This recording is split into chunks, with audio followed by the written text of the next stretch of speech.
Esta semana en Vaticano, el Papa Francisco se reúne con el presidente ruso Vladimir Putin en el Vaticano. Analizaremos esta reunión en profundidad, acompañados por el embajador ruso ante la Santa Sede. ¿Quiénes son los católicos de Rusia y cómo es ser católico en Moscú?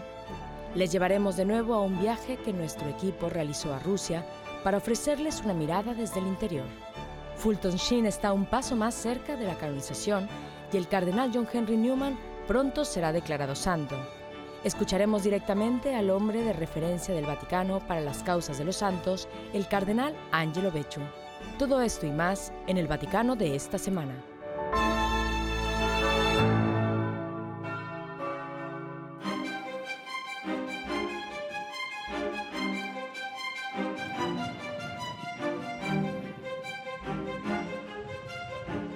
Por tercera vez en su pontificado, el Papa Francisco dio la bienvenida al presidente de la Federación Rusa, Vladimir Putin, en el Palacio Apostólico.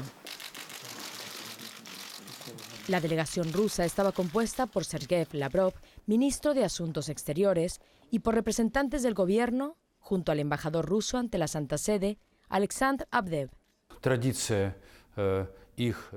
Tradicionalmente, sus conversaciones han sido cara a cara con un intérprete. Mi presidente está muy satisfecho con la reunión. Fue muy reconfortante. Mantuvieron una magnífica conversación política y filosófica sobre el mundo de hoy. Uno de los pasos concretos que se dieron para tender hacia una mayor cooperación entre la Santa Sede y Rusia fue la firma de un memorando de colaboración con el Hospital Pediátrico Bambino Gesù del Vaticano y el Ministerio de Salud ruso. El Bambino Gesù es uno de los hospitales de niños más famosos del mundo. Allí se realizan cirugías únicas, trasplantes de órganos y operaciones de neurocirugía. Salvan la vida de muchos niños.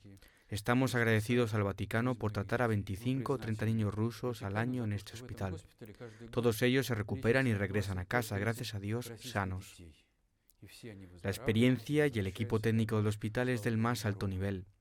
Ayer, nuestra ministra de Salud, la señora Kostosova, visitó el hospital, firmó un memorando y acordamos una cooperación científica.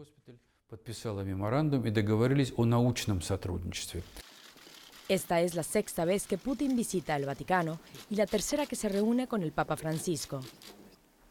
Esta serie de encuentros, sin duda, han ayudado a establecer mayores lazos con los ortodoxos rusos y sirvieron para allanar el camino para el histórico encuentro que el Papa Francisco y el patriarca Kirill tuvieron en La Habana en 2016.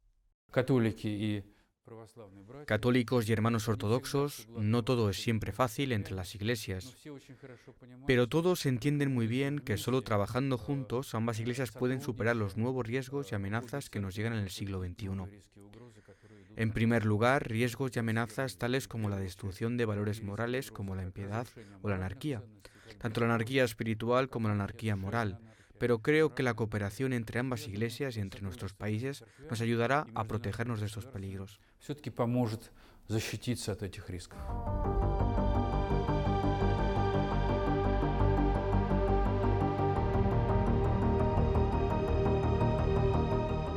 Los católicos en Rusia son una minoría.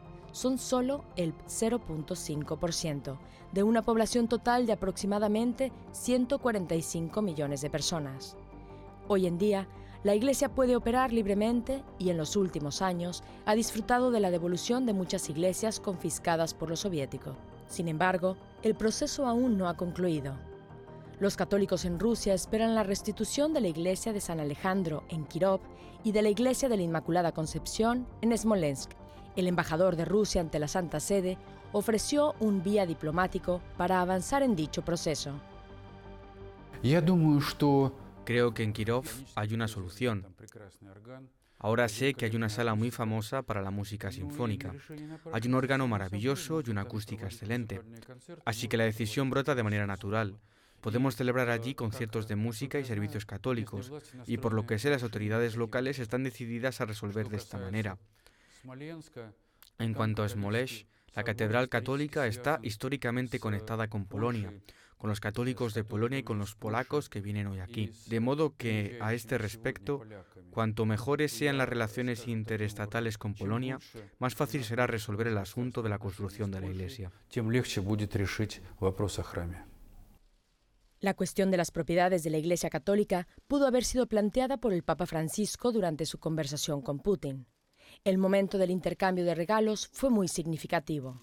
El presidente Putin entregó al Papa un ícono de los santos Pedro y Pablo y un DVD de la película El pecado de un cineasta ruso dedicado a la figura de Miguel Ángel. A su vez, el Papa Francisco regaló a Putin un grabado de 1774 de Giuseppe Bassi que representa la Plaza de San Pedro junto con la medalla que celebra el centenario del final de la Primera Guerra Mundial. También le dio copias de sus escritos como las exhortaciones apostólicas Christus Vivit, Gaudate et Exultate y un mensaje firmado personalmente para la Jornada Mundial de la Paz 2019.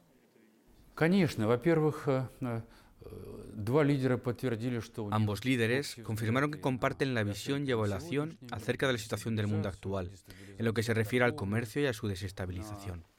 Del mismo modo, comparten su preocupación por la ruptura de tratados muy importantes acerca de la limitación de la carrera armamentística, las armas nucleares y la tecnología de misiles, todo lo cual, como decíamos, es motivo de preocupación tanto para el Papa como para el presidente Putin.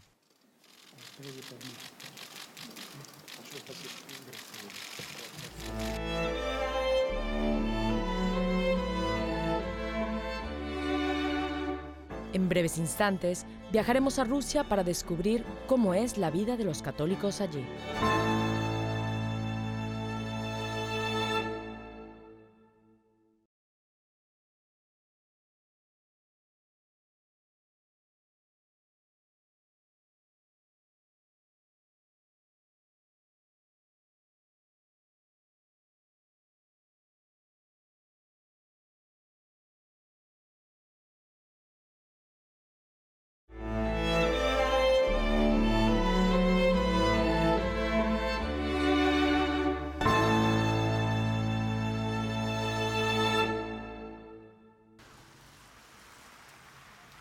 La Catedral de la Inmaculada Concepción de Moscú fue de nuevo utilizada como iglesia en 1996.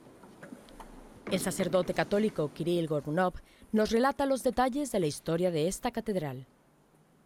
This church that we are in right now is slightly more than 100 years old. Esta iglesia en la que nos encontramos ahora mismo tiene poco más de 100 años y, como muchas otras en este país, fue clausurada y no ha podido ser utilizada como iglesia católica durante la mayor parte de su existencia. Fue construida en 1911, consagrada en 1911, pero en los años 30 de ese mismo siglo fue confiscada de las manos de la iglesia y clausurada.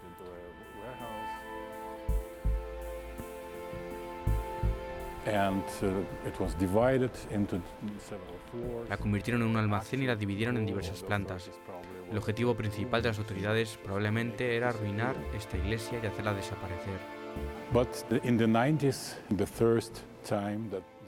Pero por primera vez, en los años 90, se celebró de nuevo la Santa Misa en las escaleras del templo. Fue en las Navidades de 1990 y poco a poco algunas de las estancias fueron devueltas a los fieles. De modo que, como el resto de la Iglesia Católica en Rusia, los católicos de Moscú y esta parroquia tuvieron que reconstruir la iglesia desde los cimientos. Por supuesto que tenemos una tradición previa y gozamos especialmente de los testimonios de los mártires de nuestros santos patrones, que están en el cielo, pero al mismo tiempo tenemos que reinventar la Iglesia Católica de nuevo. Only a handful of clandestine priests.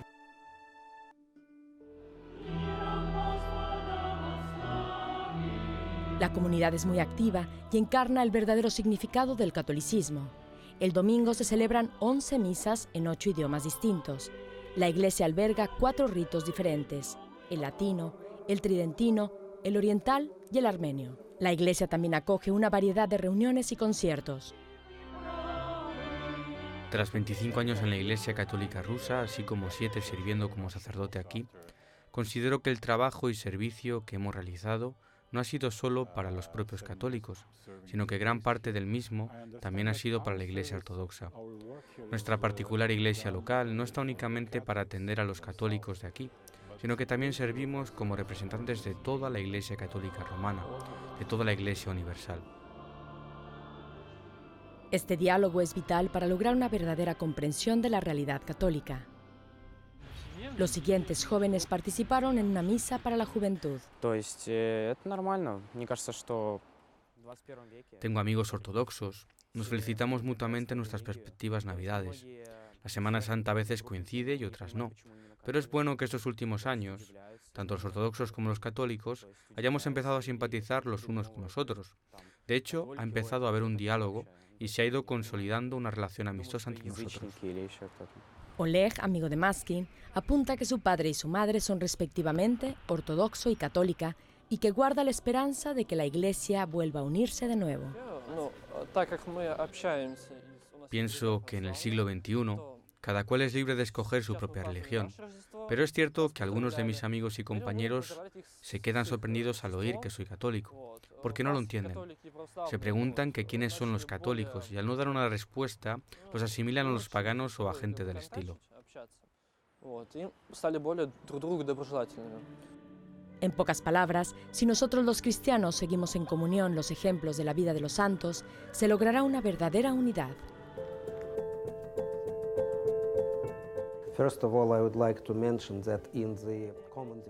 Antes que nada, me gustaría mencionar que el asunto de los santos fue deliberadamente incluido en la declaración común del Papa Francisco y el Patriarca Kirill. And they spoke about the heritage of saints as our common heritage. Hablaron de la herencia de los santos como nuestra herencia común. For 1,000 years, the churches, east and west, Por más de 1000 años, la Iglesia oriental y occidental han estado unidas, y durante este periodo los santos que surgían en el este o en el oeste eran nuestros santos comunes. Now, as the Russian Orthodox Church, A día de hoy, la Iglesia Ortodoxa rusa continúa incluyendo santos del primer milenio en su calendario. Recientemente, la Iglesia Ortodoxa ha incluido a San Patricio de Irlanda y a más de otros 15 santos del primer milenio en su calendario. De cualquier modo, como sostiene el padre Kirill, hay también nuevos santos del segundo milenio que merece la pena conocer. Orthodox Christians, it's very difficult to accept this tradition of. Para los cristianos ortodoxos es muy difícil aceptar la tradición de grandes místicos como Santa Teresa de Ávila o San Juan de la Cruz. Son personas muy importantes para la Iglesia Católica, pero no exentos de suspicacias para los cristianos ortodoxos. Y creo que aún dando pequeños pasos y conociendo su teología real, las creencias reales de estas personas, no debemos imponer este esquema de pensamiento creyendo que lo sabemos todo de antemano, sin haber descubierto la realidad. Es importante conocer más acerca de la herencia de distintos santos de los últimos tiempos. Thinking that we know everything beforehand without even knowing the real thing. So it is important to know more about this heritage of different saints of later times. each saint has his or her own character, charisma. Cada santo tiene su propio carácter o carisma, y nuestras relaciones con ellos son siempre personales. Hay muchos santos ortodoxos que son muy conocidos en Occidente, como por ejemplo San Serafín de Sarov, respetado y venerado por muchos cristianos católicos. Creo que la Iglesia Ortodoxa rusa ha desarrollado a lo largo de más de 1000 años de existencia un tipo de santidad muy especial propio de la gente rusa. Hay muchos santos que tienen múltiples cualidades únicas y que son especialmente atractivos para la gente moderna. Son muy inspiradores, están llenos de espíritu del Evangelio y por eso ayudan a muchos cristianos a encontrar su propio camino hacia Dios. Spirit of the gospel, and they help many Christians to discover their own way towards God. Tras el Concilio Vaticano II, el Papa Pablo VI sumó diversos santos ortodoxos del segundo milenio al calendario católico. Uno de ellos es San Sergio de Radonez, el santo patrón de Moscú.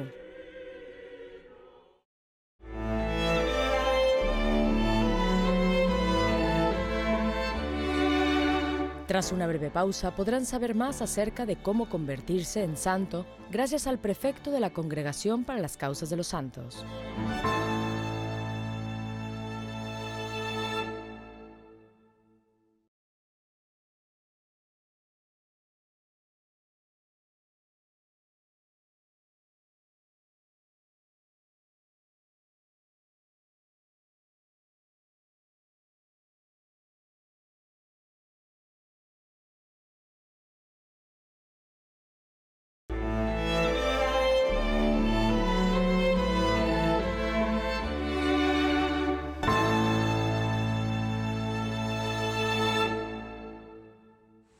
There are two kinds of reasoning, or two general ways of thinking. Muy pronto el venerable arzobispo Fulton Sheen será beatificado. El 6 de julio, el Papa Francisco aprobó el milagro atribuido al obispo y catequista televisivo norteamericano del siglo XX.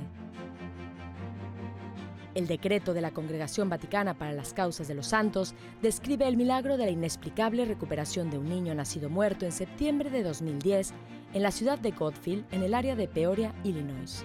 El arzobispo Sheen Fulton fue especialmente reconocido por su trabajo de evangelización en la radio y la televisión. That's the joy of truth. Pocos días antes, el Papa Francisco celebró un consistorio público ordinario de cardenales en Roma para votar sobre el avance hacia la canonización de 5 beatos, incluyendo al cardenal inglés, el beato John Henry Newman. El Papa Benedicto XVI, durante su viaje a Inglaterra, beatificó al cardenal Newman en 2010. Y este próximo otoño, concretamente el domingo 13 de octubre, el Papa Francisco lo proclamará santo. Susan Hansen, profesora de la Universidad de Dallas, nos dice qué virtudes allanaron el camino para que el cardenal Newman vaya a ser canonizado.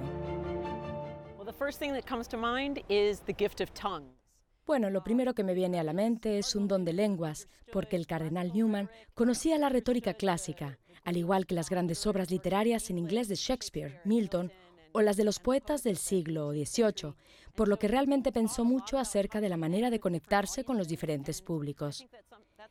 Creo que eso es algo que el Papa Francisco nos está pidiendo, pues realmente necesitamos llegar y conectarnos con los más diversos públicos, y él tenía un don para las lenguas.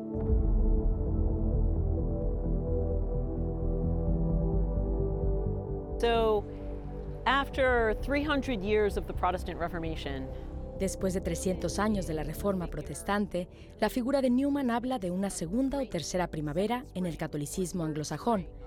Por ello considero que en este sentido fue un misionero para el mundo angloparlante. Otra de las cosas por las que es relevante es que nos habla de la importancia que tiene el estudiar la historia concreta, para así entender que la Iglesia Católica no es solo un cuerpo místico entre las otras iglesias cristianas, sino que es un cuerpo institucional real, definido por la sucesión papal y por la jerarquía episcopal, una iglesia constituida por las realidades de las personas comunes que tratan de vivir su vocación como laicos, como ciudadanos de a pie, procurando vivir su vocación al sacerdocio, sabiendo que no es solo una relación individual, particular o subjetiva, uno a uno con Jesucristo, Señor y Salvador. Por su parte, el ministro de Fe de Gran Bretaña, Lord Bourne, dijo a EWTN a principios de esta primavera que la canonización del cardenal Newman será muy bien acogida por todos los británicos. Algo así. Honrar a alguien de Gran Bretaña es algo que está muy bien recibido, algo que tiene una gran acogida en todo el país. Fue un gran británico, y por eso ha sido honrado por el Papa y por la Iglesia Católica, y eso solo puede ser bueno. Susana cree que el cardenal Newman tuvo una gran influencia en los escritores ingleses del siglo XX. El cardenal Newman estuvo muy influenciado por la lectura de los primeros padres de la Iglesia. Así sucedió con Atanasio y San Agustín en particular. Pero luego el propio Newman tuvo una gran influencia en Gerald Manley Hopkins, Ronald Knox, Tolkien, C.S. Lewis y Chesterton. En los países de habla inglesa, tiene sin lugar a dudas una especial de derecho de paternidad situado entre los primeros años de la Iglesia hasta más tarde en el mundo cristiano del siglo XX.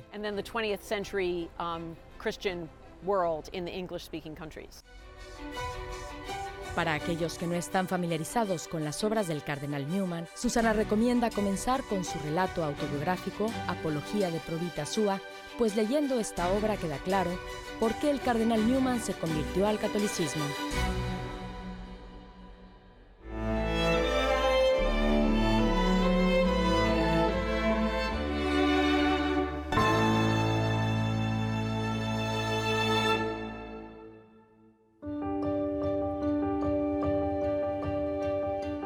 Para descubrir el proceso de canonización y explorar mejor el modelo de santidad del cardenal Newman, nos reunimos con el responsable de la Congregación Vaticana para las Causas de los Santos, el cardenal Angelo Becciu.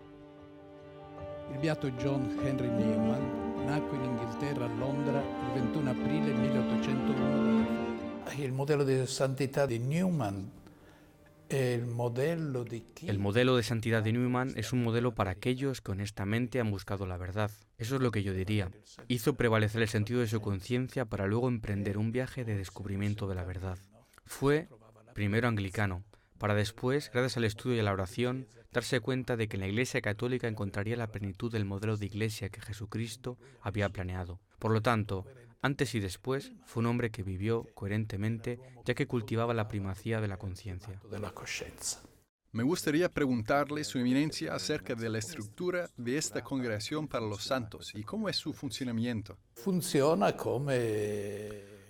como un tribunal último. Hay que disculpar la palabra tribunal, pero es desde donde se examinan los procesos que conducen a la santidad de un candidato. Porque como sabemos, primero tenemos la fase diocesana y luego la fase romana.